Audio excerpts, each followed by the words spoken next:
problem.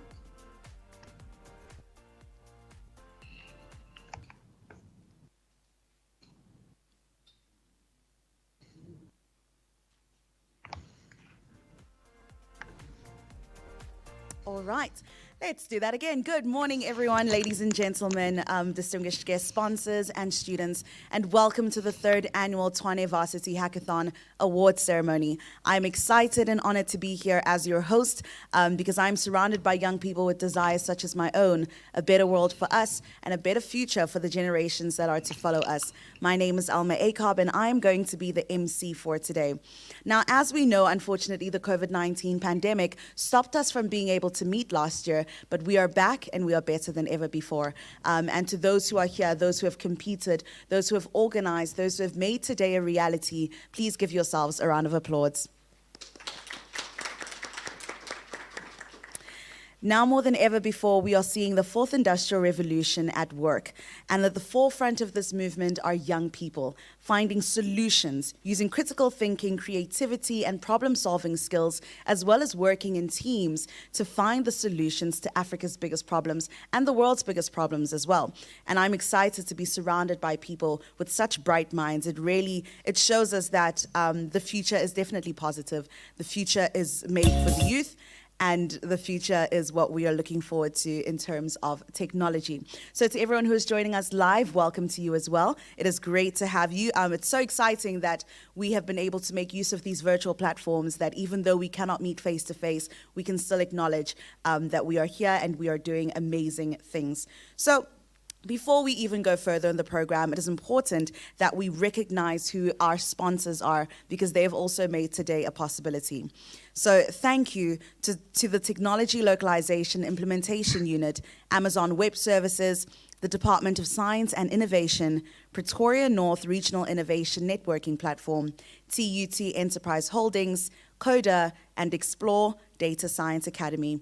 Now with that, before we also go any further, it's important that we look back at where we started. So if you would turn your faces or your eyes to the screen, let's take a look back. Let's go through memory lane to the 2019 AWS Ekasi Hackathon.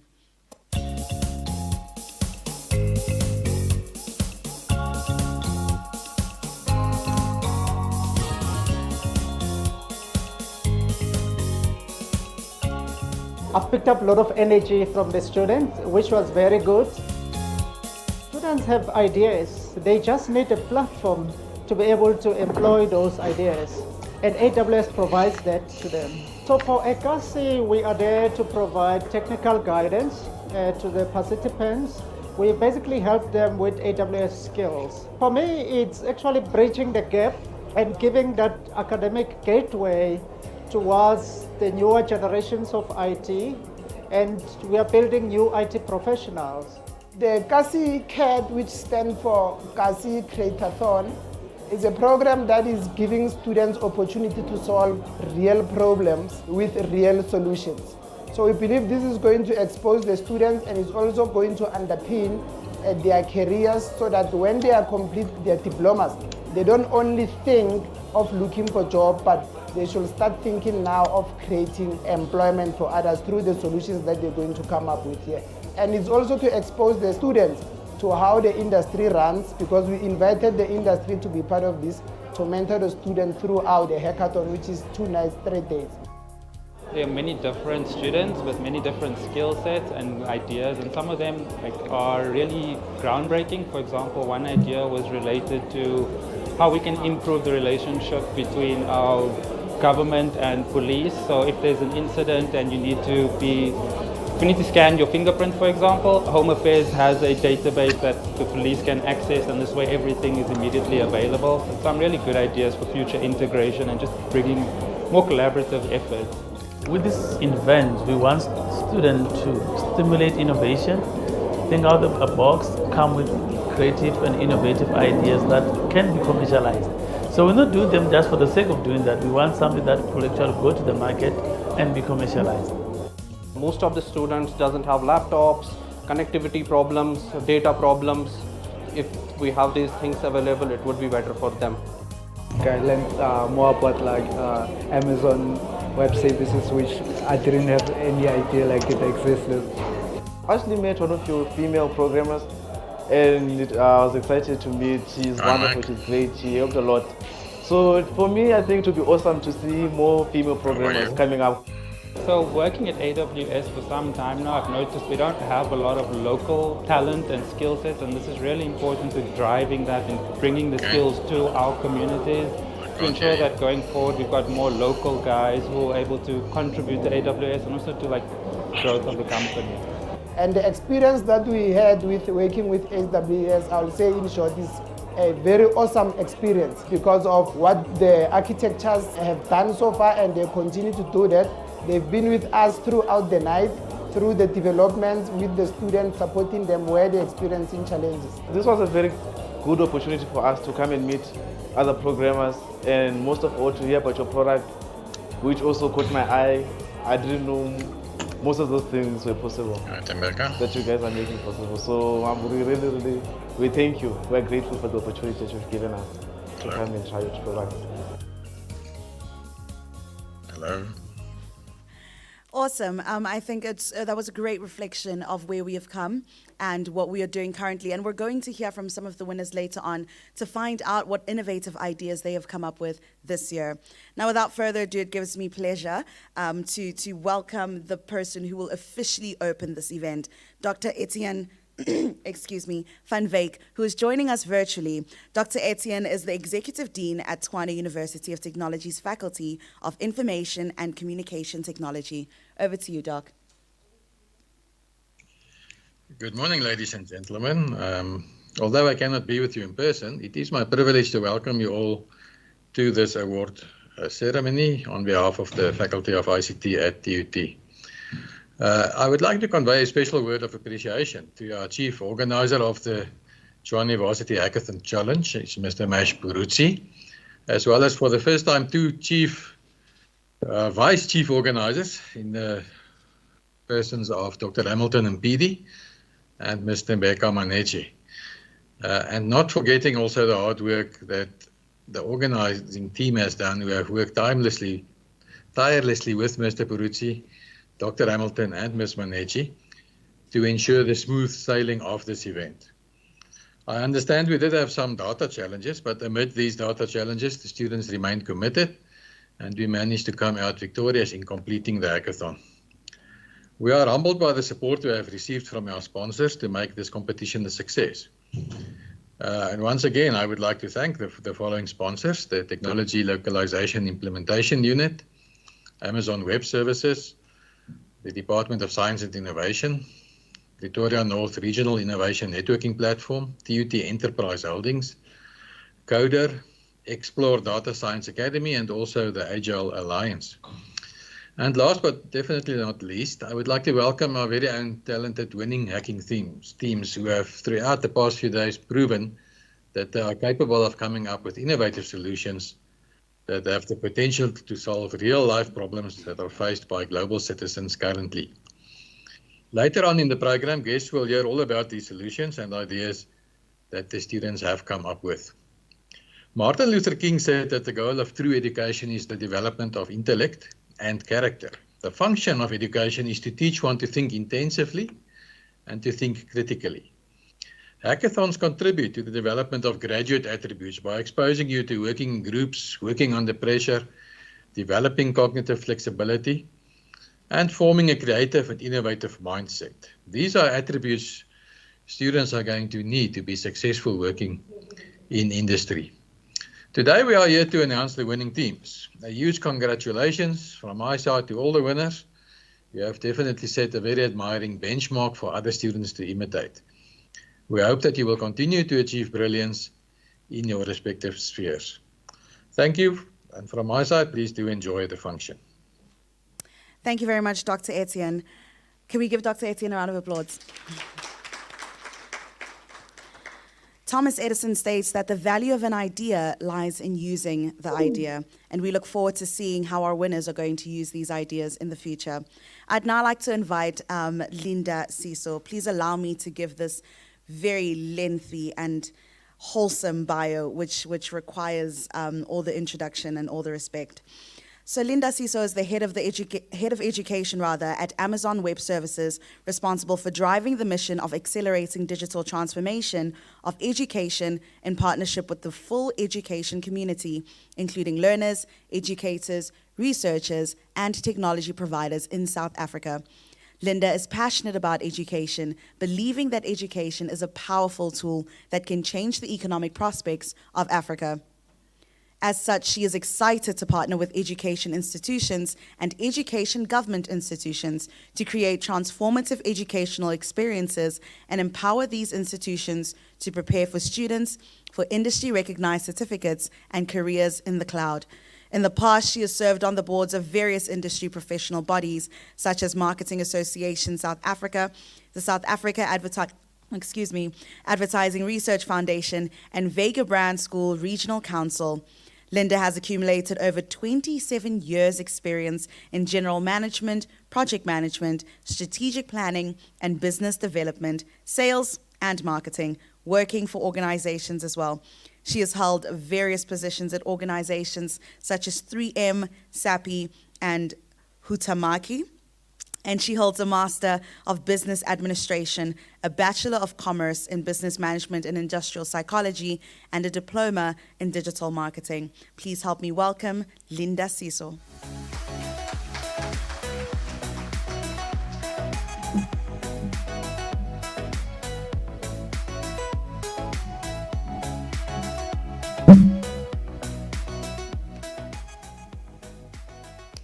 Good morning. Can you hear me? Okay. I think, thank you very much for that extensive introduction. That was thoroughly embarrassing. I had actually forgotten half of those things, but thank you for the introduction. And I'm really, really excited today to be here at Tshwane University of Technology and to be part of this journey that was started with AWS in 2019. And I think I'm even more excited, so you will excuse me if I seem like I'm jumping up and down, because this is my first engagement in 18 months where I'm meeting people besides my grandson and my immediate family. So I'm really thankful that maybe we're going to go back to the new normal. So thank you for the invitation, and thank you to Mash and the team who we've worked with in the past to try and get to this stage. So I think I'll try to use the 30 minutes that I've been given very efficiently, and also try to distill the message in such a way that the learners and the students in the room get something out of it. But if there's one message that I would like the learners to take out today, is that this is the time in which you develop your future career. The decisions you make, the activities that you do, the skills that you develop and expose yourself will be the ones that will make a difference when you get out of the institution. So use the time wisely and choose what you do quite wisely. So we are excited. I'm excited that all of you have had exposure to the cloud computing industry. And as you will see in some of the slide decks that I will share, there is a very big skills gap in this industry. And some of the global stats that we share are global, but the situation is similar, if not worse, in South Africa. So we look forward to you joining the industry after your education is done here. So I think I'll start off, if we can just switch on to the next slide. Sorry, I'm going to do this for 20 slides. That's the best way we could do it. Is probably introduce you to what Amazon Web Services is. And let me ask, how many of you know how AWS was born, by a show of hands? Do you know our story as Amazon Web Services? Not you, Daniel.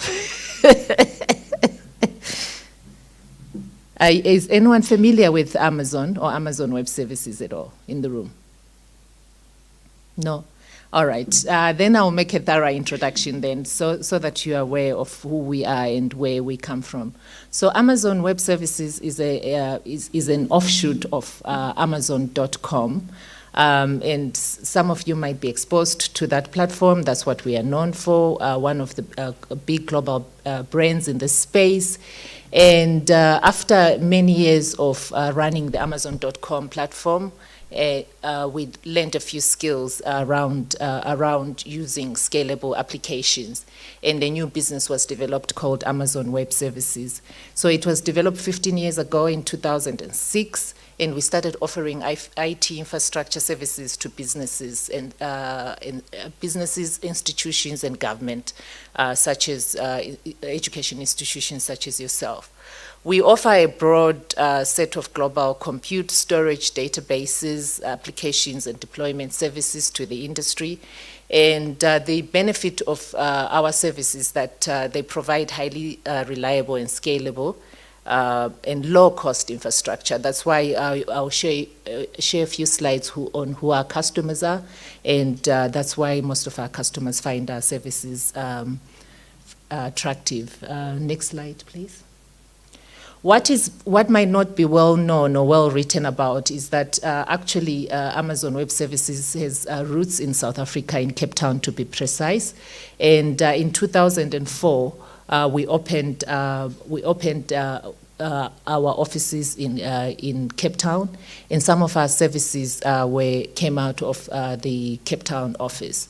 So that's not very well known, but we've had people working at Amazon since 2004. Before, obviously, I mentioned that in an earlier slide, that officially we started Amazon in 2006. So, and in 2020, another great milestone was us opening what we call a region. What that means is that we are offering our solutions. We've got data centers that are based here in Cape Town and that are offering services not only to our South African customers, but to our the African countries as well. One thing, cloud migration, it really has accelerated companies around the world, and most companies are investing in cloud. And you might say, well, so what has that got to do with me as a student sitting here today? What that has got to do with you today is that as these companies are opening and utilizing cloud services, they need skills. And the skills come from universities such as yourself that feed into the job market. And you will see statistics that most of these organizations are struggling, not only to get the correct skill set, but also to train the employees in these new technologies such as cloud, which is to my earlier comment that use this time wisely while you are here to ensure that the skills that you get are aligned to what the industry needs. Next slide. Oh, sorry, I'm 2 slides. Next slide again. All right, just to explain what cloud is, cloud computing is the on-demand delivery of IT resources over the internet with pay-as-you-go pricing. And really what that means is that to have access to IT infrastructure, you do not need to own data centers. You can utilize public cloud services such as the ones that Amazon offers and be able to run your business or run the institution. And this is where the big value proposition is for most companies. And organizations, as I've mentioned, really enjoy this technology because of the cost saving, the agility, the elasticity, and the ability to innovate faster utilizing the technology. And you might also ask, so what has that got to do with me while I'm sitting here at Tshwane University of Technology? You will see that that industry, global industry, has been estimated to grow to $331 billion US dollars by next year, and it's been growing on double digit. And in a global world which is in most recession, as we know, and in some areas it's growing faster than those global statistics. And more institutions are moving workloads into the cloud. And hence, again, more and more institutions need skills that will support them in this ambition. So sorry, next slide.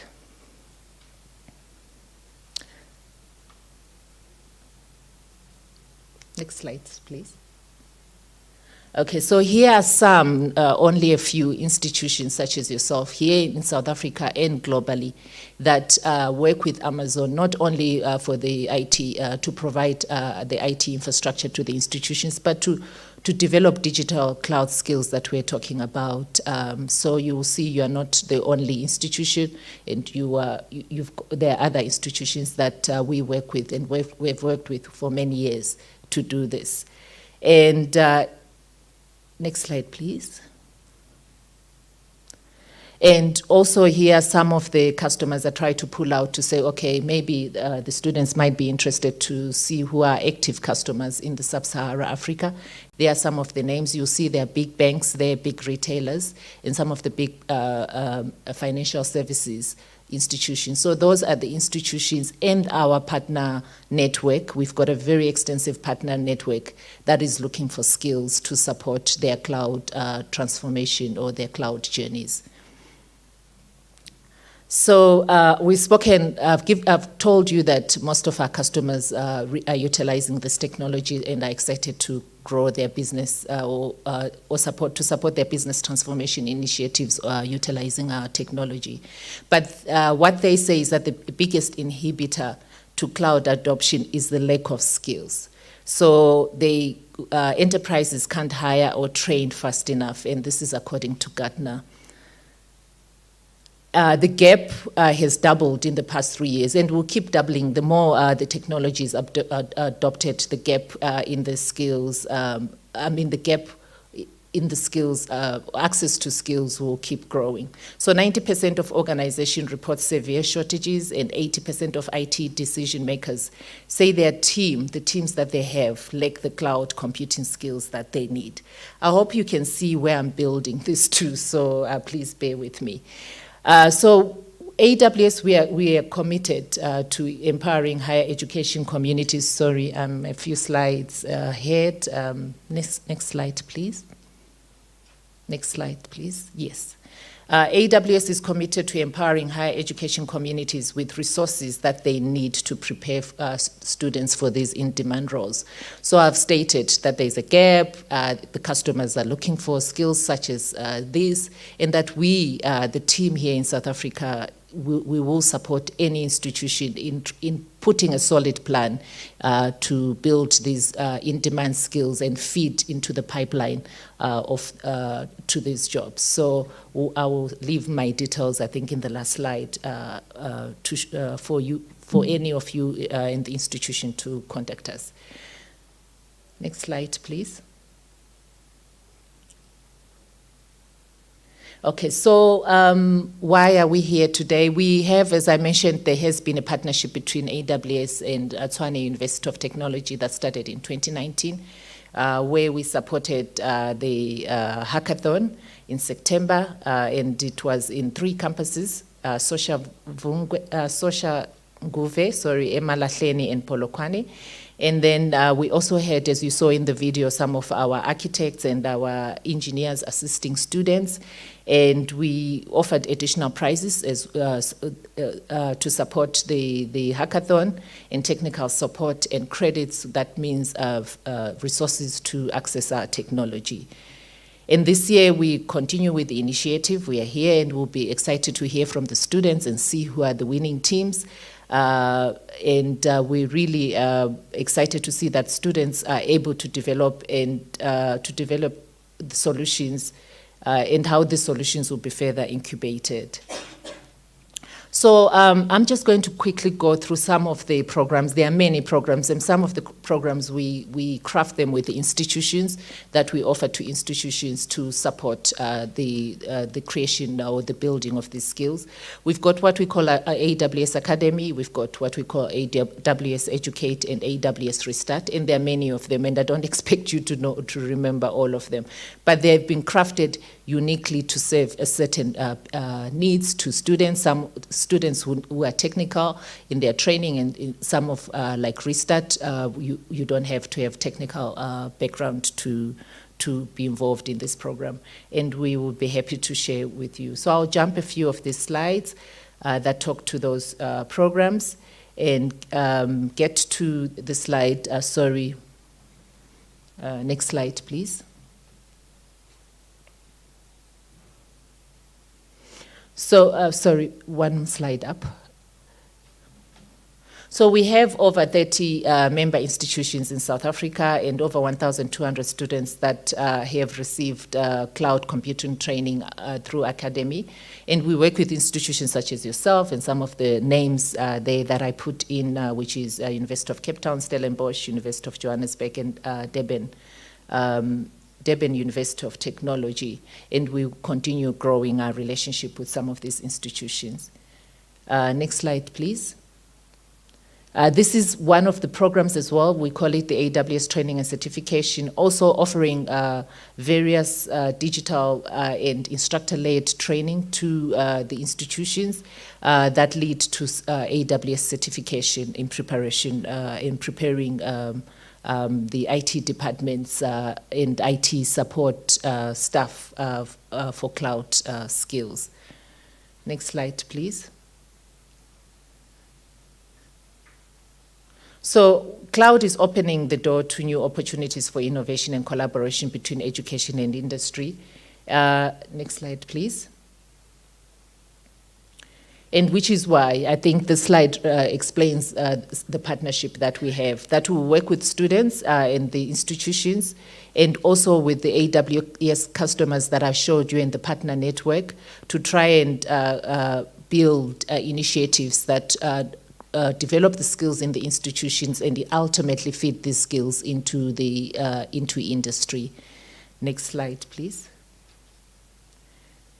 So we speak about academic solutions, which is the content that we offer to be embedded into the curriculum of the institutions to help with the learning and developing those skills in the classroom. Next slide, please.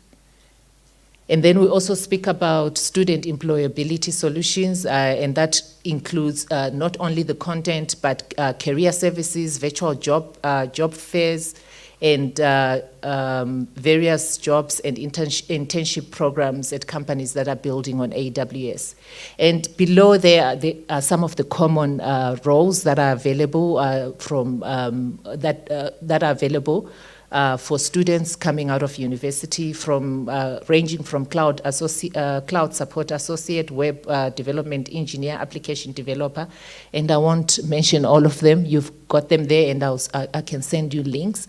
These are various career paths that the students could take after as they graduate out of the institution. Next slide, please. So this is what students are saying. Steve Mullant from Durban University of Technology, and I'm just going to read this, said, AWS has given me the competitive advantage in terms of employment. Cloud computing skills are becoming more and more crucial to many industry. So having experiments with the service offered by the biggest cloud computing service provider was key to my success. And I'll share another video with some of the students that have gone through some of these programs that I've mentioned earlier. And this is what the educators saying. One of the educator from the US, Carnegie Mellon University, says, in my course at Carnegie Mellon University, roughly 500 students per year utilize AWS Educate in both face-to-face and distant learning environment, and more than 20 of my peer teachers work with it. In my own classroom, AWS Educate has been transformative. My students work on real-world data projects and infrastructure that give them practical experience. Next slide, please. So we're going to watch a video from Explore Data Science, which is a South African premier data science academy in South Africa that we've worked with in the past. One thing that I want you to note is that Explore Data Science Academy says after graduation, 80 to 90% of their students find employment with an average starting income of 420,000 rands. So this also shows the value of developing these skills prior to entering industry. The launch of the new AWS center here in Africa, especially in South Africa, it's already making an impact, because even before that was launched, AWS was already having an impact on a lot of us. I know this because right now where I'm at was through the help of their cloud technology. So before Explore Digital Academy, I was from the IT background. So I studied for my national diploma in IT from Central University of Technology. And I also did my program in system analysis at Scottsdale Community College in the US. And before that, when I came back to the country, I spent quite a number of time without finding a job, and that's when I got into Explore Data Science Academy. I went on Facebook for the first time in I don't know how many years, and I saw the ad. And then when they were talking about Explore, they made it sound like Silicon Valley. They said there's a mixture of PhD students, dropouts, and all of that. That sounded like Silicon Valley to me. So I wanted to be a part of that, and I applied. It was a major shift for me in my career. You know, by the end of the program, you know, gaining all those skills from the AWS technologies as well as data science skills from the academy, I already had 2 jobs at the end of the program. I'm currently a data analyst for TransUnion Africa, as well as a vice chairperson for ADESA, which stands for African Data Engineering, Sciences and Analytics. My exposure to AWS cloud services before joining Explore Data Science Academy, I had 0 exposure. My new skills helped me to succeed in terms of career opportunities. There is more demand for people with data skills or professionals with data skills. I got 2 jobs within a space of a year. I got to create value to my company in terms of using data skills at the early stage of my career. With the data that you get from South Africa, from Africa as a whole, we can use that data to solve problems that we are getting here in Africa, right? So it's easy for us to get those challenges, to know what this is the challenges, get the data, and then use that same data to derive insights that are going to solve problems for us as Africans. I could immediately harness the power of cloud and my new skill set immediately, and found myself marketable, and in another way I didn't believe it was possible. I believe that AWS technologies can stimulate the South African economy in the future. The new AWS region right here in Cape Town, South Africa, will be able to stimulate a whole lot more collaboration, right? Not only for us as South Africans, but as well as, you know, Africa as a whole. Okay, so I'm going to ask a question just to see if the students, how many are first years in this crowd? Jeez, you're ahead of the curve. Second year? Third year? Or on the way out? Okay. So the first years and the second years, you've got time. So please try to get some of these skills developed while you are here. We believe in supporting, as I mentioned, we believe the institution is where the future leaders are created, where the future engineers are created, where the future entrepreneurs are built. So use your time wisely. And the third years, as you go out, please, if you are interested in this industry and in some of the things that we've shared with you, it's never too late. Please do use your time wisely to build the skill base that you need. I think none of you want to be part of the 8% that will remain unemployed after graduation. So the best advice that I can give you is try to position yourself with the job roles that are in demand. And with that said, this is my last slide. We've got a current challenge currently happening, which is available to everyone in this room, first year, second or third year. The registration is opened until 15th of October, and the challenge ends in the 4th of December. And this is a challenge for you to join AWS Certified Solutions Architects Challenge, and you benefit in some discounts in writing some of the certifications. So please start today. Go into AWS Educate, see what that is, start seeing what the career paths are, and reach out to us. Last slide, please. reach out to us if you need to speak to someone about some of the things that we've said today. So thank you very much. I hope I'm on time. And I will take any questions if there are any, but if not, thank you very much.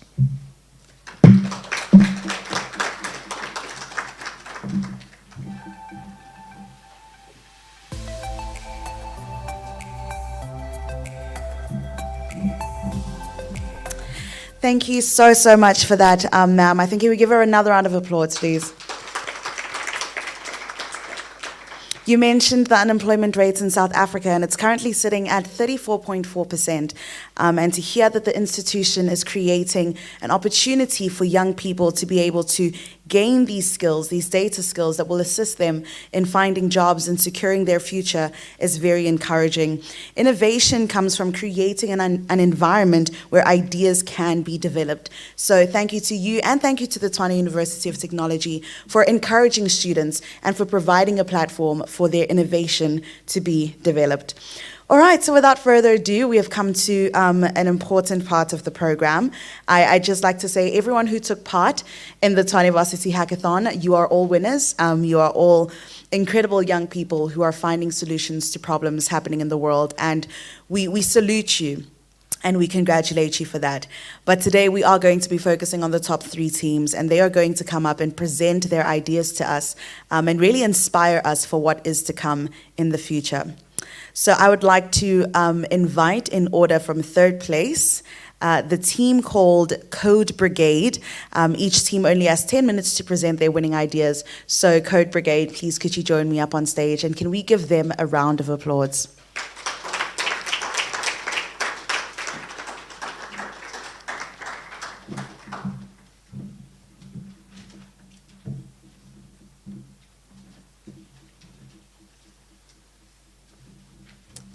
Good morning, everyone. My name is Mpomwema, and I am from the Arts Campus. And today I will be representing Code Brigade and presenting our app Experience. Next slide. These are my team members. Next slide. So the problem that we have identified is that graduates and undergraduates struggle applying for jobs because they don't have enough experience that companies often require when you apply for a job. And this does not only apply to graduates or undergraduates, but it also applies to the unemployed youth in the community. So, next slide. So the current solutions that are being used to solve these problems is university courses, vocation work, and also networking. So in 3rd year, students are given a chance to look for internships, but it is very difficult for them to find good internships in the time that they are given. And then, next slide.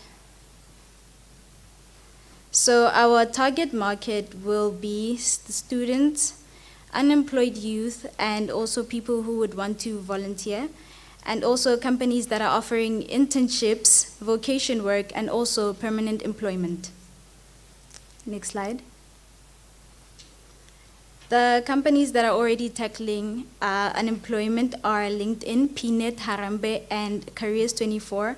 Although these companies focus more on offering jobs or offering opportunities for jobs to qualified people and not so much students or people who are unemployed and have not studied.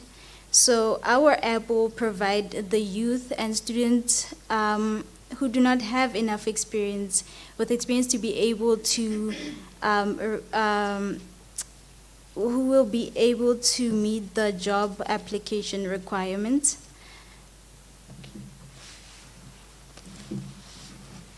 Next slide, please. So our proposed solution. So we want to build, we actually started building an application which has integrated functionality, which will help to assist the youth, the students, to getting work experience. Next slide, please. So one of our core functionalities of our application, it is to offer networking ability. So by networking, I mean connecting the users to local activities such as volunteer activities that will be located in the area that the user is.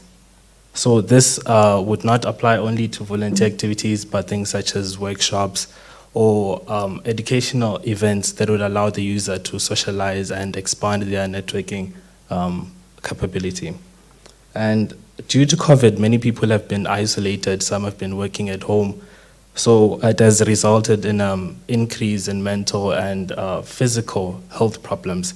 So we believe that through this application, we'll be able to tackle that problem and people will begin to come back together as before. And also another functionality is to offer internship and leadership programs through the application. And another functionality would be student funding. So we've planned to create a platform where companies would be able to select the candidates which academically they are doing well and also they are committed in local activities. This application will have a leaderboard in which it will show the events that the user has attended and also the educational background. So the companies would be able to browse and see the history and also the academic achievements that the student has had, and they would be offered to maybe give a sponsorship or a bursary or scholarship to the student. And next slide, please. We will be monetizing our app through advertisements that will pop up on our app, partnerships and collaborations with educational events.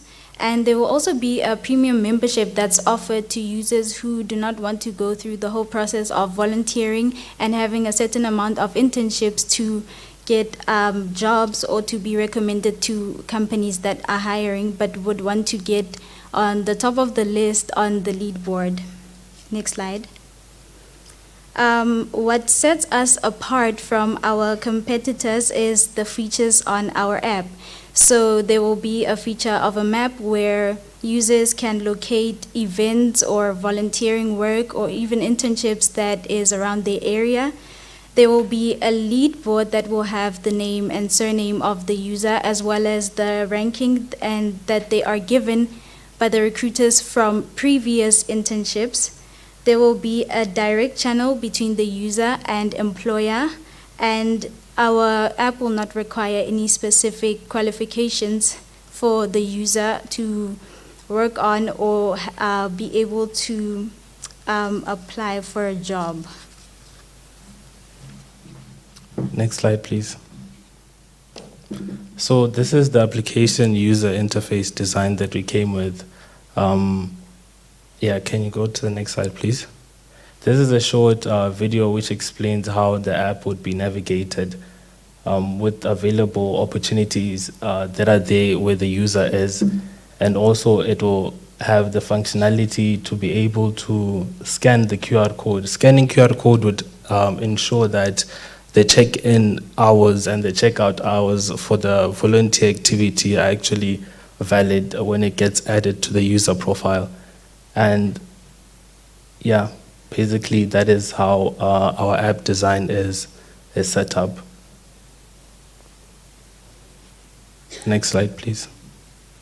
And we came up with a user case where we'll be able to navigate the user of the application and also navigate the company that will be using that application in order to find students or the youth. And also we came up with the entity relationship diagram to be able to find out the entities that we'd want to store in the database that are essential for the user to be able to use the application. Next slide, please. So with a given time, we're able only to design the user interface. And this is how it looks. This is the current development. Next slide, please. So the main libraries that we've been using is AWS Amplify to be able to create native application, both iOS and Android, and also Amazon Location Services. AWS Amplify has given us features like authentication and data storage to be able to store relevant data of the user and the company. Next slide, please. So this is our working environment. It's actually a screenshot of our Visual Studio Code. We are currently using React Native, using TypeScript as our language to be able to make this application so that it can be native.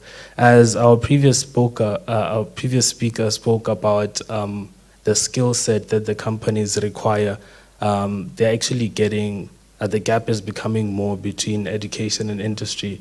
So we believe that through this app, although it might be basic and simple, it will be able to actually tackle this problem. And the students, not only the students, but the youth who are unemployed currently, through this app, they would be able to find experience that actually industry is looking for. So this is our presentation. I thank you.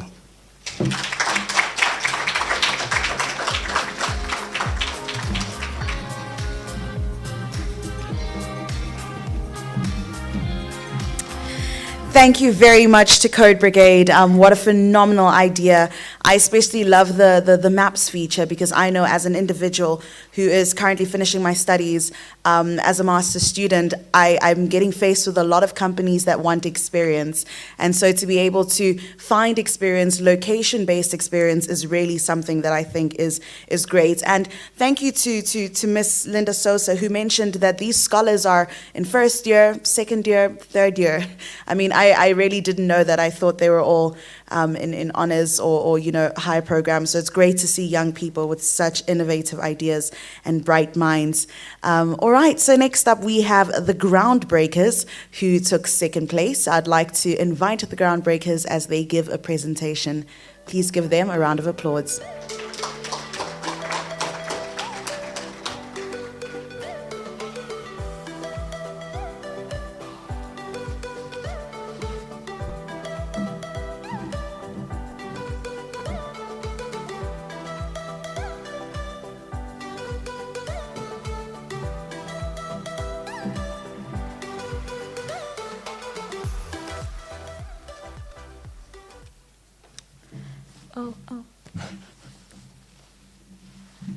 Good morning. My name is Mncedisi Kambule, and I'll be representing the Groundbreakers. That's my team. We're all here this morning. They're within the audience. I didn't come alone. Next slide, please. Next slide again. All right. So we've moved from the green booklet to the smart ID card. And we, the Groundbreakers, believe that it's time for something bigger and something better. Next slide, please. People tend to lose their IDs a lot. Millennials especially, it happens more often than not. Some citizens travel far and wide to replace lost IDs. Police officers often fall victim to human error when it comes to certifying fake documents. So, and the amount of time that it takes to replace lost IDs, it opens a really wide door for identity theft and fraudulent activities.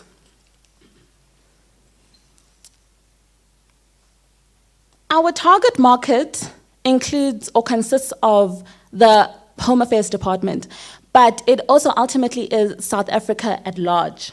Statistics show that smartphone usage is growing exponentially.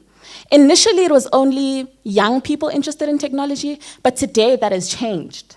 The old and middle-aged are showing increasing interest in technology and how it makes life easier. This is groundbreaking as they form majority of our target market. Proposed solutions include the following. This app will ensure that in the case of a lost ID, one can notify Home Affairs to reduce identity theft cases. And it will also, and this will be achieved through biometrics, where a person will be able to use their fingerprint to open the ID. And for those who don't have limbs, they'll be able to use a retinal scan. This will be done in collaboration with the Home Affairs system, where it will first request the acknowledgement of the fact that there's a true virtual ID and one on the system. And also, our system will be able to provide certified copies, digital copies on people's phones upon personal use or upon request for personal use. Our system's intention is not to immediately eradicate the physical ID, but rather to provide people with an option to use a virtual one or a physical one, especially in the case of loss. Thank you so much, ma'am. May we please move a few slides forward? Yes, the next slide. The next slide again, please. Thank you so much. Right, what features are we looking at? No, can we go back again? Yes, thank you so much. What features are we looking at? Of course, for our application, we're looking at features for the user, that being fingerprint identification. We're looking at things like view ID, send ID, print ID, and also, very important, certification of the ID. And the administrator, which is quite an important factor in this as well. Of course, we're talking activation of the app and registering of the user's fingerprints. Next slide, please. All right, who is our competition? The best way to give you this example is by using an example of the evolution of Google Maps, what we have now currently. We once had compasses at some time, and we also had hard copy maps. But each was relevant in its time. And I think for now, in this digital era, we're using GPS, which is convenient, and it's also relevant. Our application is the enhancement of the already existing electronic home affairs system. Therefore, we do not consider Home Affairs as our competitors, but we do see an opportunity for a beautiful collaboration that will ultimately change people's lives. Next slide, please. All right, our business model, what are we looking at? How are we going to do it? Starting this up, we know we're going to need funding. It's quite obvious. But we do not only want to depend on the government or private parties, private sector for the funding. We also want to use monetization with the use of ads as well as the activation of this app. We're going to be moving on to the next slide. But before we do that, I want to talk about how we're going to be tackling the issue of unemployment in South Africa. We do know that we have young people that are unemployed, but we know that the system is going to be used by many. Therefore, we're going to need constant maintenance and also system assessments. That is where young people come to play, going to the ground and educating people about the power and the impact of this application. Next slide, please. We've constructed diagrams that help us to know how the user is going to interact with the system and also the Home Affairs administration. So what are we looking at? Our use case diagram, as you can see on the screen.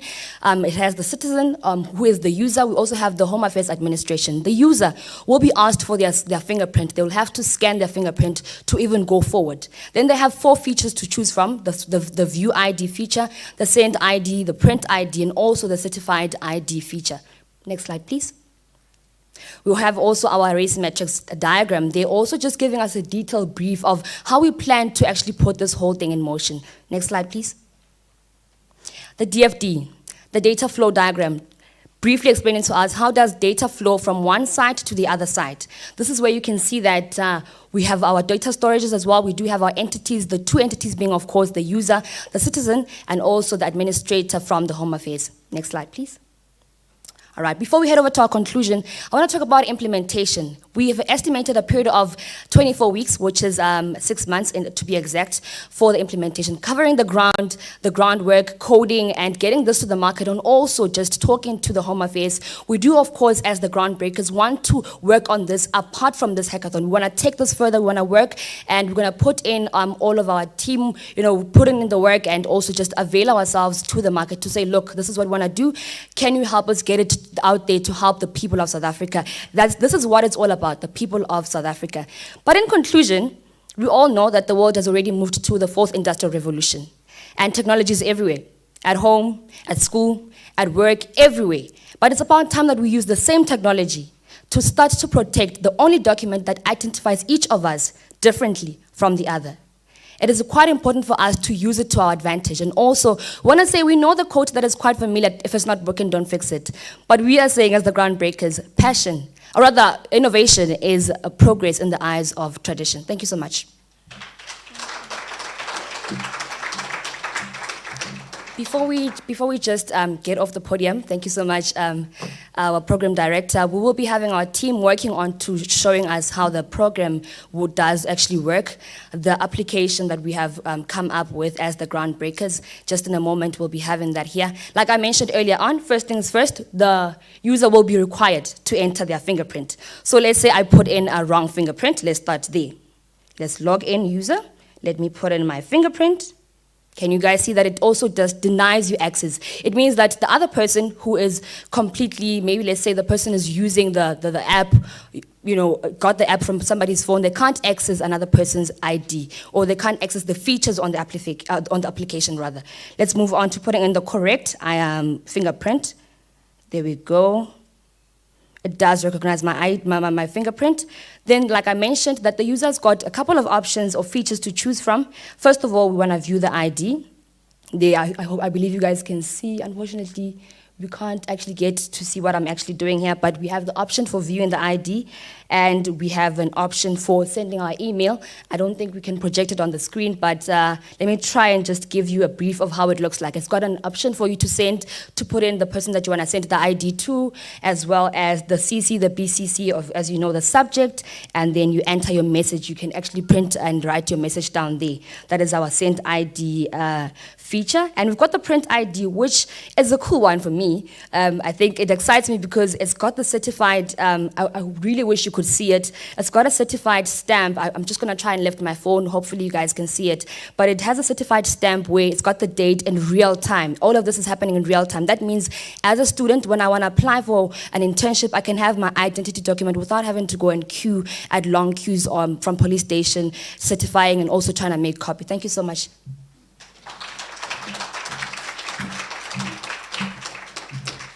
The Groundbreakers, indeed. Congratulations, ladies. What an incredible idea. I remember the opening video that we watched, which was a reflection of what took place in 2019. One of the speakers mentioned that he wished he saw more females in technology, and I can say for sure that we see you, ladies. We see you indeed. Just yesterday, I was standing in a very long queue trying to certify my ID, so if I had that app, it would have made my life a lot easier. So congratulations. All right, next up we have got the winners, the first place takers, the Tech Optics. I'd like to invite you guys to come up on stage and tell us about your incredible idea. A round of applause for the Tech Optics.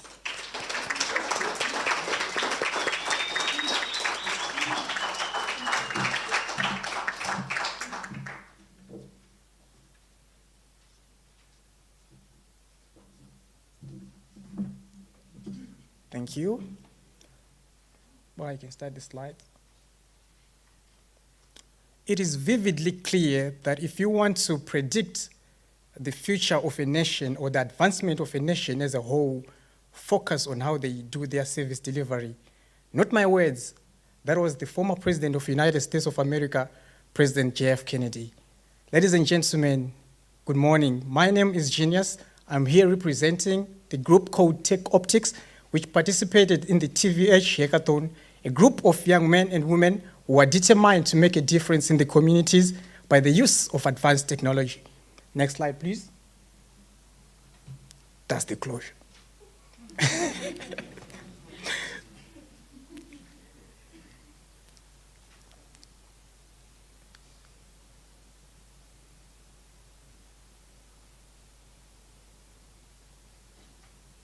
Yeah, next slide. So this is our group members. Next slide. So what is Tech Optics if there is no problem to solve? And what is the problem to solve if we didn't find out a solution? It is quite clear that as a nation, we had a pandemic even before the COVID-19, which is delayed service delivery. Next slide, please. So there is a cause to this effect. We are having a delayed service delivery because of the systems that are being used by our municipalities. Currently, we have 278 municipalities in South Africa, but majority of them, they are still using old-fashioned technology to communicate with their residences, which means there is a big gap between the municipalities and the residents, which is causing quite some problem. You will see them as I highlight them during the presentation. Please, next slide, please. So majority of the municipalities, they are using this technology whereby you need to send an email, which means if you see some water leakages, you have to call them. To make it worse, they even put some time limits that you have to call between 7:30 and 4 o'clock, which means if you see a pipe that is busting after 4 o'clock, you have to wait until tomorrow.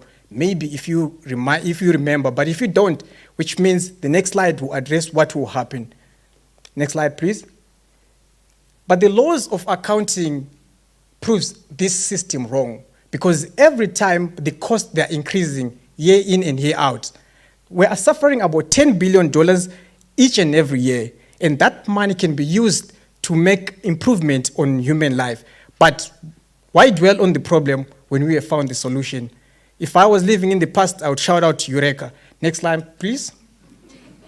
So we find a solution that is centralized. We created an application which makes residents to log in their complaints. Not only do that, to track them, but to make it even more effective, we also created the website for the council, for the local council, and also the municipality at large, which means if the users or the residents log in their complaints using certain technologies, they're able to track to see was this problem fixed. Also, the council is supposed to see where was this problem reported and how long did it take, and also those people who are at higher stages or higher offices can be able to see where is the problem, where is the bureaucracy, where is the bottleneck in the progress, and we can be able to end the blame game, because that is why we exist. Next slide, please. So on the technologies, we used live location, whereby we're using Google Maps for GeoFire, and also for machine learning, we also had to use TensorFlow via SageMaker's AWS. Obviously, if you have giants, if you are given an opportunity which were introduced by the 2019 hackathon, or how AWS work, I tell you, impossibility becomes nothing, because you have all the tools at the end. You just need to be innovative. Next slide, please.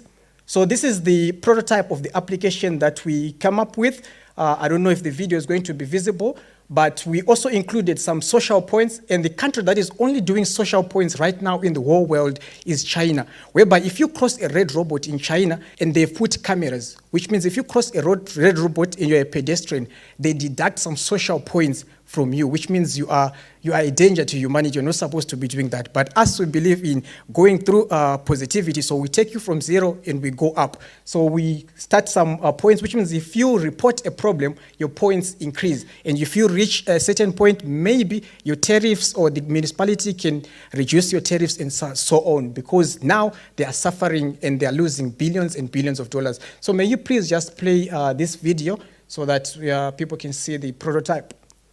Previous slide. Yeah, it's a video, so can you just play it, please? This is a video. Yeah, you can scroll down here. Yeah, exactly. Thank you. So this is the dashboard after you have registered and you have authenticated your phone number. So you have to select only to click so that it will give you some options. So this is the machine learning part. Overflowing garbage detected. Please share precise geographical location. So it knows what you have scanned. It tells you what have you scanned. It asks you for your location. You have to accept.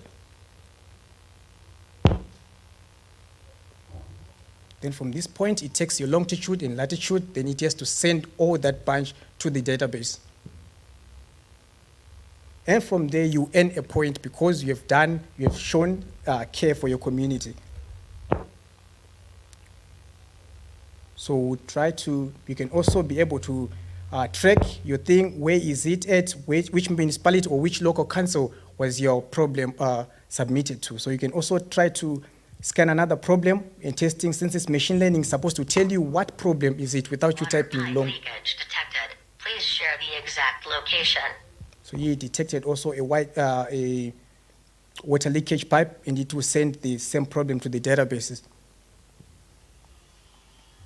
So you see this person is already now having social points too. And this only feature, we only put it only to motivate the residents on how to use the application, so that they cannot just say, what is it in for me to use this application? They can be able to use this to earn these points. So next slide, please. So we did not only create the application, as I said, just logging in complaints doesn't matter or doesn't really help if there are no people who are seeing those complaints. This is the part of where the local council can be able to see those problems. So here you can see those problems that we have submitted. Those are 2 of them, and they'll show you on the map, just that it's not visible, it will show you that around Midrand, 2 of the problems were reported. And if you go to the next slide, please. But the council, let's say the local council didn't do their job. There's also the higher office in the municipality. Now they're able to track that from the issues that were submitted to the local council, how many were submitted, how many were attended to, how many were closed. So now we are trying to end the blame game and putting everything on plain white so that we can know where the real problem is, so that the municipality does not blame the resident does not blame the local council, and the council blaming the municipality. We are trying to end that. And by the power of information technology, now we are living in the fourth industrial revolution. Before we go to the Mars, we need to make sure that we are living right on Earth. Next slide, please. So these are the functionalities, the ones that I was explaining when the video was playing. You only need to scan it. Next slide.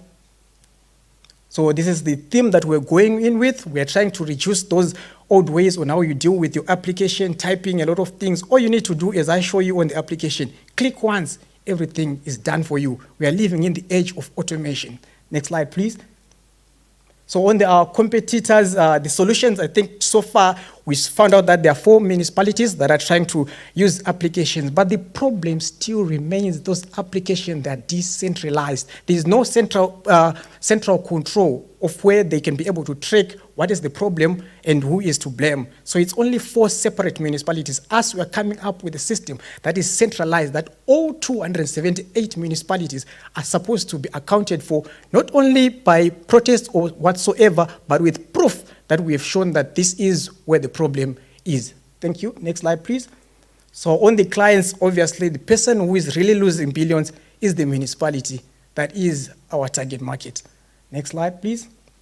So this is just the marketing. This is how we're thinking that we'll market the application, but mainly at the municipalities' offices, because that's where people go and pay their tariffs and so on. So this is how we are going to market the products. Next slide, please. I think this is the closure, where it's a quote from Travis. He said, every problem is a solution.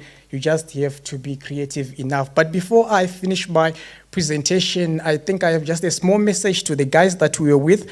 I think we were 10 groups at the hackathon. You might not have made it to the top 3, but when I was listening to the speech by Mark Zuckerberg, he made a quote of JF Kennedy. He said when he went to visit the NASA Rocket Space Center, he saw a janitor or a cleaner holding a broom. And he asked the janitor what he was doing. And the janitor replied, Mr. President, I'm helping to put a man on the moon. And in 1969, they fired the Apollo 11 and it landed successfully. Not only because of the engineers, but also even the cleaners were involved. So you might not have made it to the top 3, but your idea, don't lose it. Keep pushing on it. Together we can, we will, and we must. Thank you very much.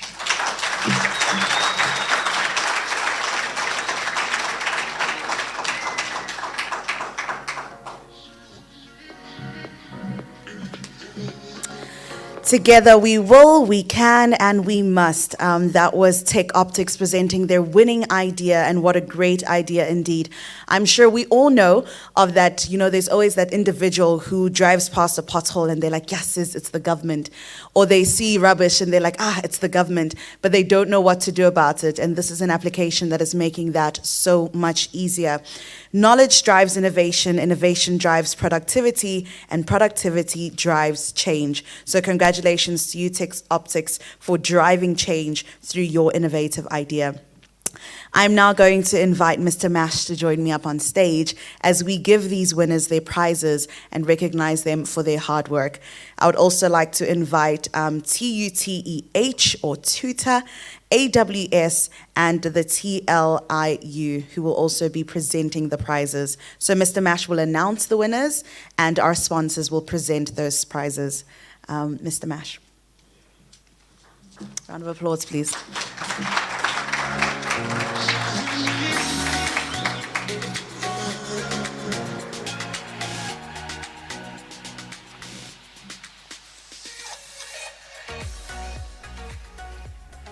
Dumelangi. Sanibonani. Goeiemôre. Yeah, so unfortunately you can't give Mfundisi a pulpit and expect him to just cross on it. He will try to say something. Before I'm going to call out the names, I would really like to say this from the bottom of my heart. Thank you to everybody who participated. And importantly, the students. I would like to humbly ask you to remember yourselves as the catalysts of what we coin 4IR plus in the Faculty of ICT. So I'm very, very happy with the diversity that we've presented here. And the intention, it was not to present the diversity, but the solutions. But the mix of the teams, it has really sparked an interest. And we have really demonstrated that everybody is capable. And when you see 2 men or 2 young men and 2 young women rising up to this podium to present what they've presented, and the language, the technology that they talk about, then we must be rest assured that we are in the good hands. We are in the good hands of you as the catalyst. And the next 10 years will tell what you were doing today. Okay. Again, before I call out the names, I also like to mention that we've made a promise about what is to be won, and we stick to that. But I would like everybody to understand that there are few items that are still in the process of asset management, and others for security reasons.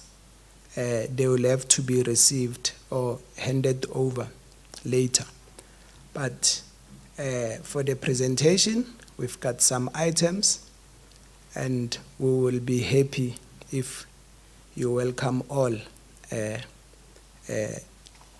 items that you'll be receiving today. Okay, and whatever that is not there, obviously there will be a process through TUT processes that will be followed so that those items end up in your hands. Okay. Lastly, before I call out the names, I would like to thank the sponsors for making the event possible. More especially the Amazon for keep on supporting our program and believing in our ideas and the work that we are doing. We are very confident that you are not going to be disappointed, simply because here you are dealing with the #1 school of ICT in the continent.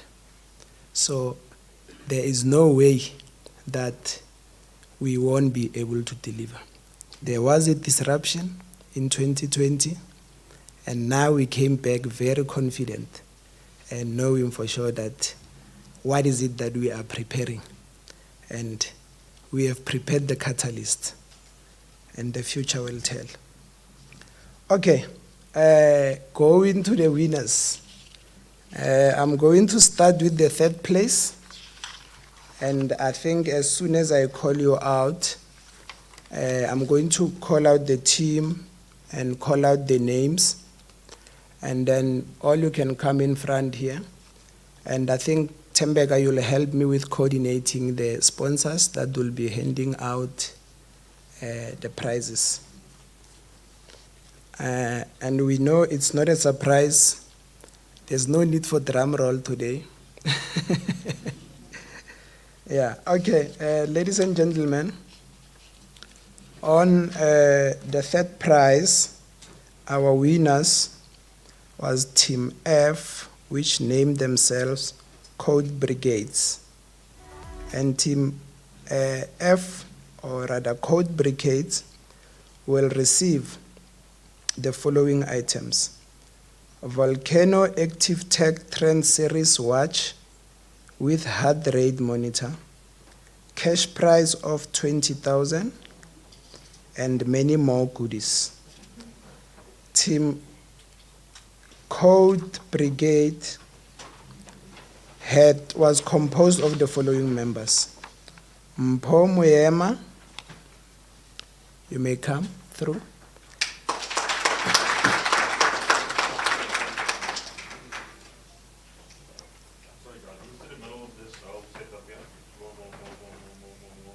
There we go. Thank you.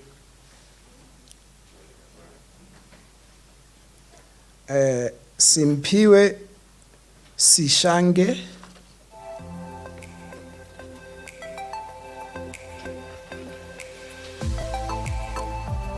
come in front. Simpiwe is not present,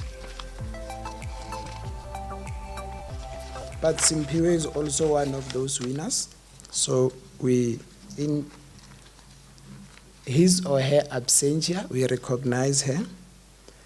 The next one is Pule Joseph. Can we put our hands together for him?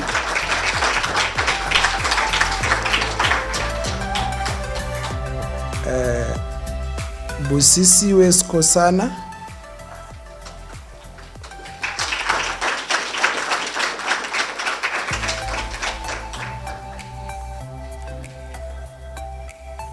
Lula Machauke.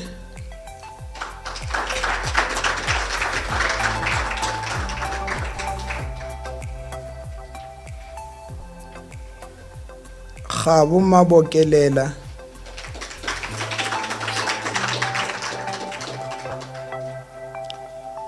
Siboniso Nchangase. Okay, I believe is one of those that did not make it.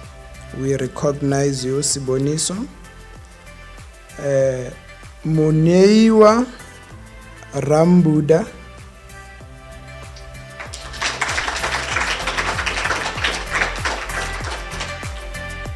Lastly, Makuta Jane. I believe Makuta Jane is also one of the students that did not make it. We recognize your hard work. And that completes Team Code Brigades.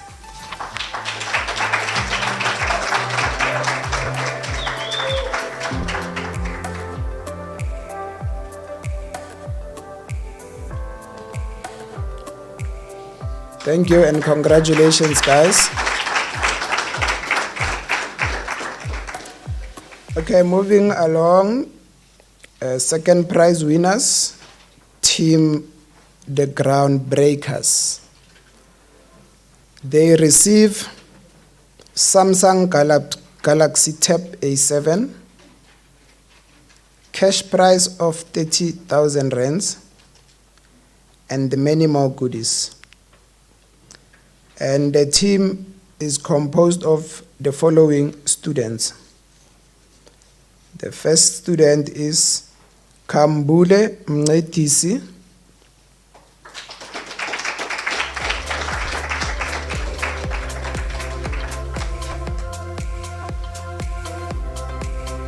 Sipesihle Mufukeng.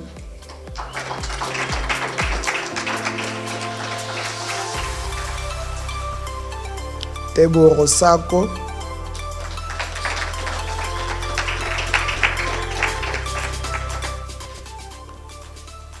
Marakubu Mutata.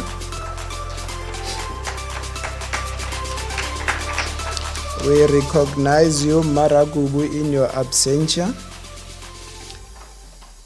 Precious Kuto Tefo. We also recognize Precious. Kabelo Malaka.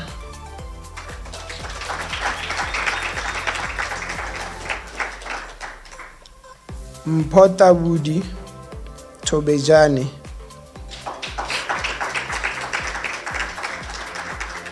Lastly, Fundiswa Ngeli.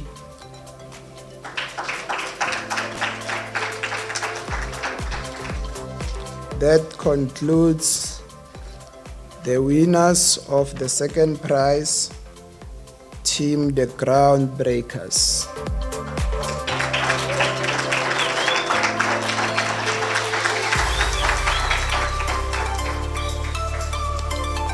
Okay, and our 2021 third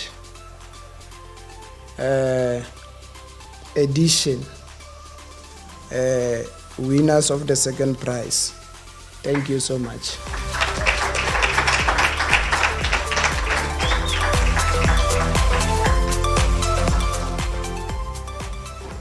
Okay, and the champions, the first prize winners of the 2021 third annual TVH. The name of the team is Team Tech Optics, and they will receive HP 250 8 gigabytes Intel Core i5 laptop, a cash prize of 50,000 rands, 10 times tuition for our cloud computing short course, sponsored voucher to do AWS Cloud Practitioner certification. And the team is composed of the following students. The first one is Delisile Pretindlovu,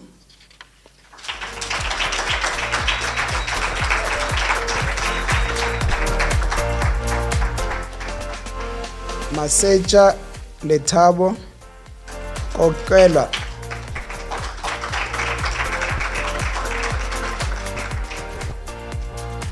Ntobeko Khoza,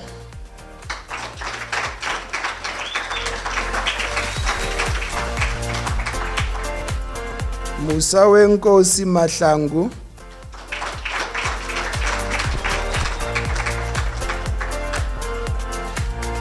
Genius Mirizonga,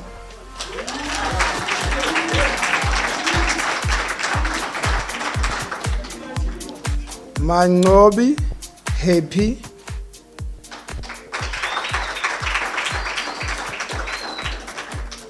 Tato Maila,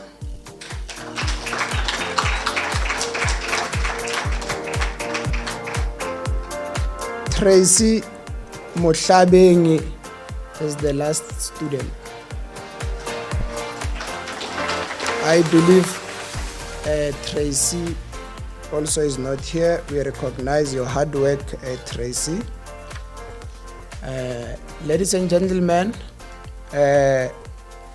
we present the champions of the 2021.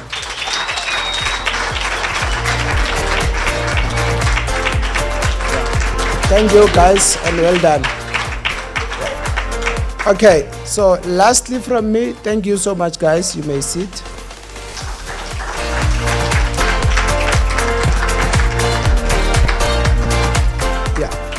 As you can see, we are consistent with the diversity, our teams, within the teams, the organizers, and everybody. I think when we try to do good, we are constructive, and that way we are showing love to our communities. It starts with the love that need to be shown, so that we will be constructive and help our communities and come with solutions that will make a world a better place to live in. So thank you so much, and congratulations one last more.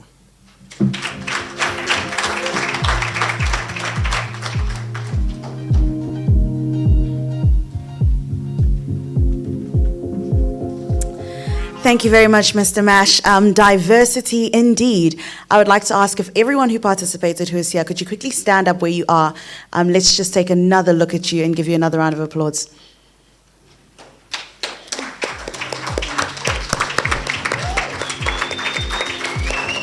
Look at their faces. Thank you so much. You may kindly take your seats. These are the future leaders, not just of tomorrow, but of today. These are the people you want to be friends with. These are the people you want to interact with, because these are the people who are making change and making it in a big way. Congratulations to all of you. It's great to see ladies in there. It's great to see gents as well. It's really lovely to see young people doing what I would say is the absolute most. So congratulations to you. Now, to close off the ceremony, I'd like to invite Dr. Hamilton BD. Dr. Hamilton is the first Vice Chief Organizer of this event, the Tshwane Varsity Hackathon. He is currently the Deputy Director for Innovation Support and Technology Transfer at the Tshwane University of Technology. Please help me welcoming Dr. Hamilton.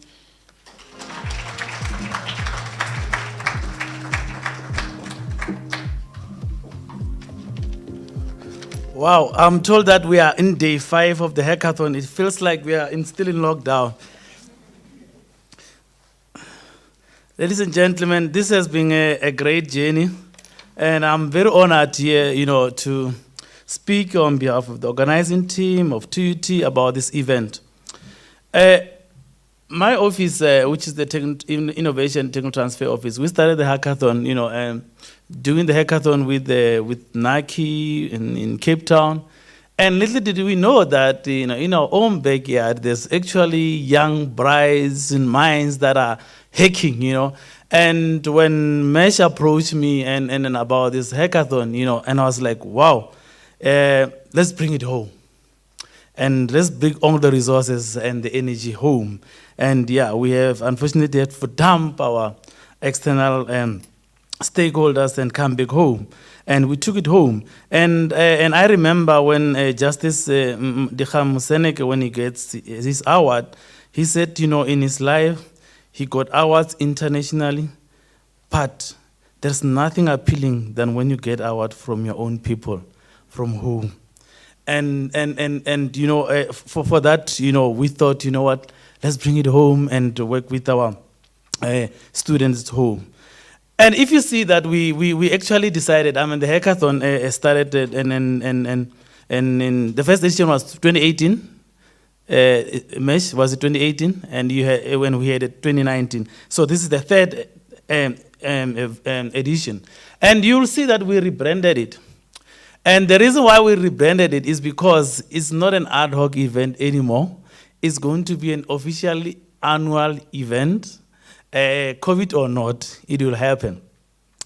Looking at the journey that we started this preparation, I think Mesh and I had the first meeting somewhere in May, and we had a very short period of time. And from May, today, we actually managed to coin it. We met as an organizing team almost every week, tiring as it is, but we sacrificed our Friday mornings and to plan this. It wasn't easy, and it was virtual. I haven't seen Mesh in over a year, and some of you, And I was watching the Emmy Awards this week on TV, and it was the first time they had the awards live. And some of the team were saying that they haven't seen each other in 18 months. But obviously it was virtual, in face-to-face. So we have decided that COVID or not, we are going to do the hackathon. Last year we couldn't do it because obviously there was uncertainty about this COVID. We didn't know about this pandemic. Now we have vaccines, And then I know some of people are very skeptical about, but it's a topic for another day. So we decided that we're going to do it. And then Mesh and I had a first meeting, and we got the team together. And we say, we are doing it. COVID or not, we are doing it. And here, there's where we are. And we decided we're going to go in this journey. And it's, like I said, it's branded, and we rebranded, and we are going forward. It's going to happen, and it's going to go bigger. I would have loved to see some of you that are joining us from our social media, but we have to respect the law and have to have restrictions and in terms of the people that can come here. But definitely, we're also looking forward that the next time, in 2022, we hope that it will be face-to-face. It was hard to do a virtual hackathon, and I mentioned to the team that even though I've done hackathon, this was my first virtual hackathon in my entire life, and I was very paranoid that, you know, the data, things, you know, will fall apart. But I was talking to Gail yesterday that everything went absolutely well, despite the challenges that we had. And for that, we could have not done it better if we didn't have you guys, the tolerant. I mean, we had midnight speech, and if you know, some of you, you know, who sleep at 7, midnight it's 12. And we had student pitching. And I remember the first pitch, I slept at 2-3, you know. And for the party animals, they haven't done that in a while, because now the curfew is 11. So by 10, the clubs are closed, you know. So it was so hard that for the first time that I had to sleep. We had to sleep at 3 a.m. And yeah, so it has been a long journey, and for me it's encouraging that people could stand that you know, until that time to pitch and to share with us their ideas. So the winners, let me apologize. I actually had promised you books, and which was you know, it's about innovation, you know, and I was told this morning that the Korea guys they haven't delivered the books. So we'll make arrangements. You'll get those books. We are an academic institution. We want you to read, so we will get you those books. We'll make sure that those who are in Pretoria, you can come to Pretoria campus and collect them. Some of you will Korea if you are very far away. You'll get those books and you must read those books. So yeah, we're very excited, and I also made a promise, which I've always said that we want to TUT.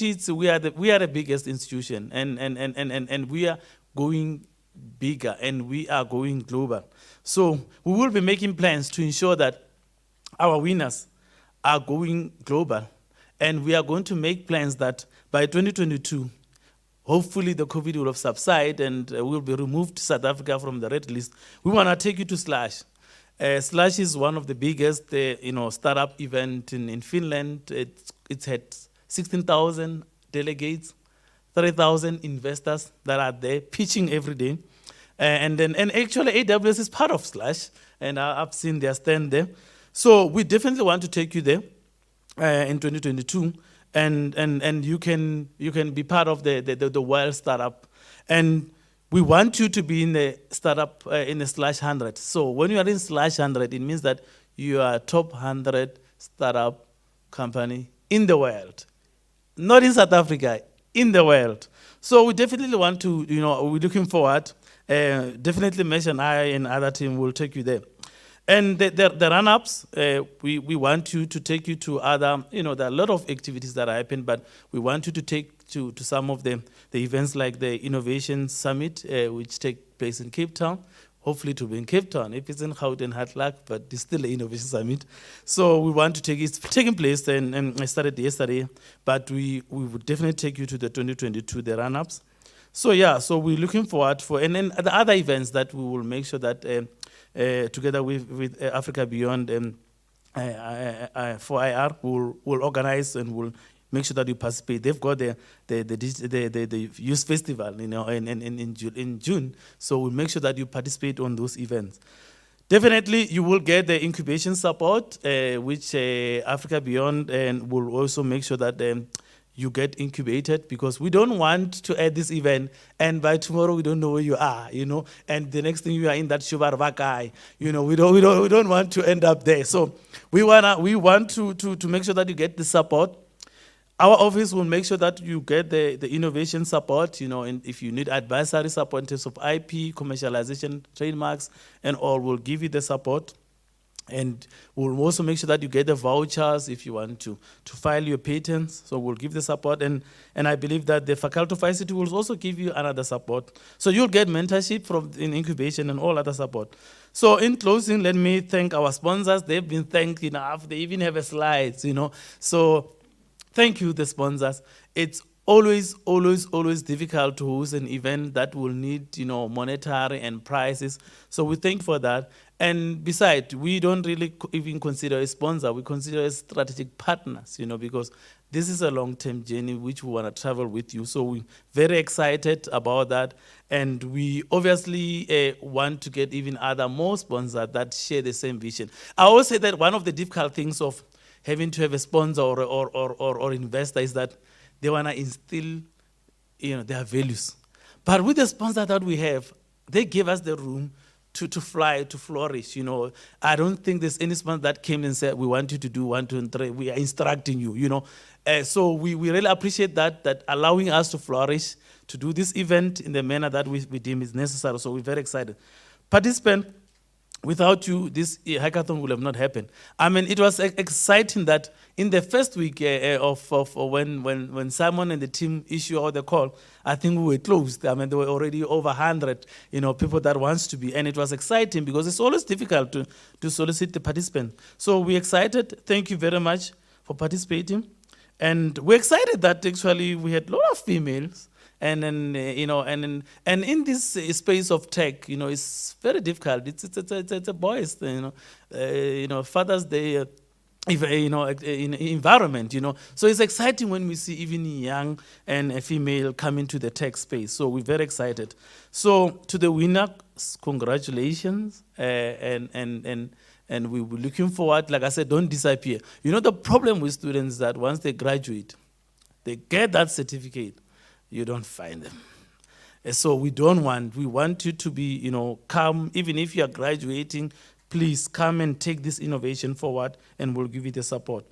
Let me thank the TUT ICT Executive Dean, Dr. Van Wyk, who welcomed us and let me thank him for giving the support, because this kind of event, you need support, and you need to lobby, and I'm very excited that he's giving the support. To the organizing team, I want the organizing team to stand up. So I want you to see the people that have worked tirelessly, sacrificing their times, and please, the organizing team, please stand up.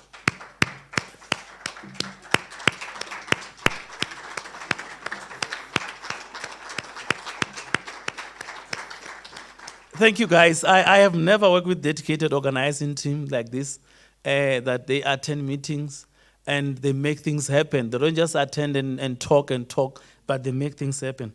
So with that, Program Director, let me thank you again for always steering the ship. And then we had an opening virtually, and on day one, and you got very excited. Actually, someone asked me yesterday that, what is the program director who opened the hackathon, And I was like, I don't know what she is, but I'm excited I'm seeing it. So colleagues, thank you very much. The hackathon, the Tshwane Varsity Hackathon 2021, it's officially closed, and the program director will highlight what to do next. Thank you very much for coming, and please travel safely. Thank you.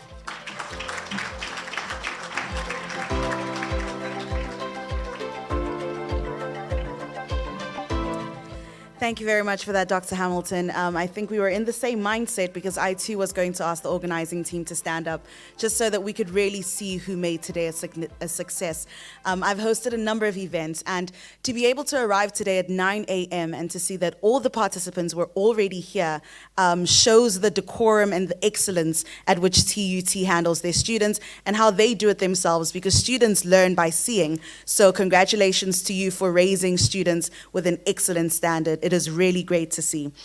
So, as this event draws to a close, we need to realize that the world is changing. And yes, it can be scary. Yes, it can be new. Yes, it can be very fast. But if what we have seen today is an indication of what is to come tomorrow, then I'm very excited for a changing world. And I think we need to start seeing the changing world as something that is exciting and not something that is scary.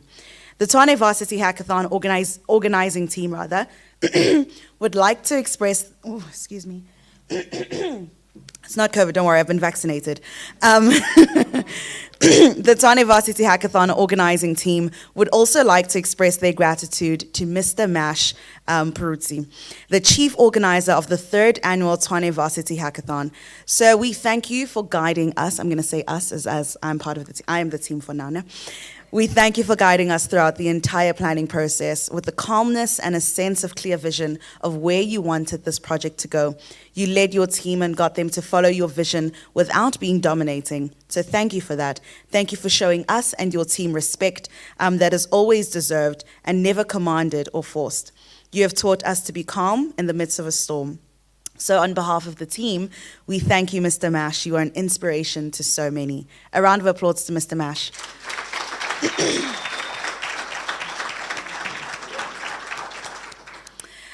All right, so this is it. This is the closing of what has been an incredible week. For those who were able to attend it from day one up until now, I'm sure that your lives will never be the same again. And we are also thankful to the Sheraton Hotel for hosting us for this final event.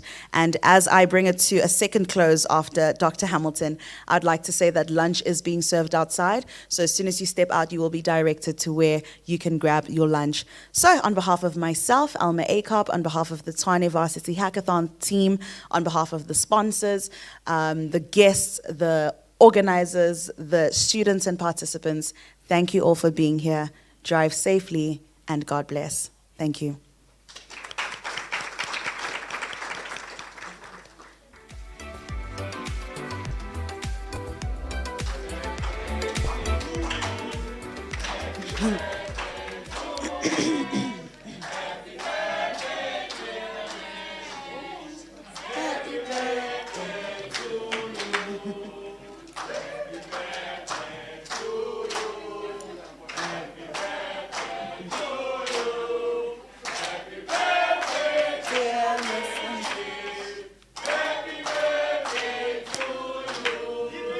Hooray!